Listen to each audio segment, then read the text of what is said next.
Ever wondered why a homemade pot pie could pass as a gourmet meal, while a frozen one sometimes feels like a punishment? It's the culinary equivalent of comparing a symphony to a kazoo. Frozen pot pies? More like vegetable icebergs with a dash of mystery meat. Now let's dive into the pie crust and see what makes them so different, shall we? On one hand, you have the homemade pot pie, a culinary masterpiece, oozing with flavor, filled to the brim with green beans, carrots, and a golden crust that's a work of art. Now imagine the aroma of a pie just out of the oven. Its crust golden and flaky, the steam wafting out carrying the fresh scent of vegetables and herbs, the leftover turkey, tender and succulent. This isn't just a dish, it's an experience.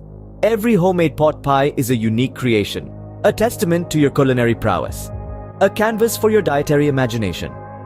Want to add a bit of pepper or perhaps a dash of seasoned salt? Go right ahead.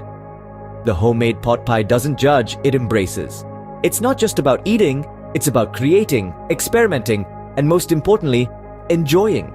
The satisfaction of crafting a meal from scratch, the joy of seeing your loved ones relish in its taste, the warmth of a home-cooked meal, you just can't slap a price tag on that. It's not just food, it's love served on a plate.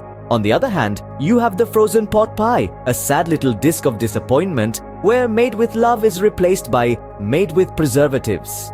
But don't despair, my fellow foodies. There's hope for all of us yet. Unleash your inner culinary artist and try your hand at making your own pot pie from scratch.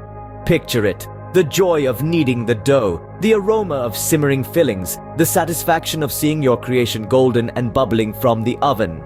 It's not just about eating, it's about that sense of accomplishment. You're not just making a meal, you're creating a masterpiece. So, why not trade that frostbite for a hot oven mitt and create your own homemade masterpiece?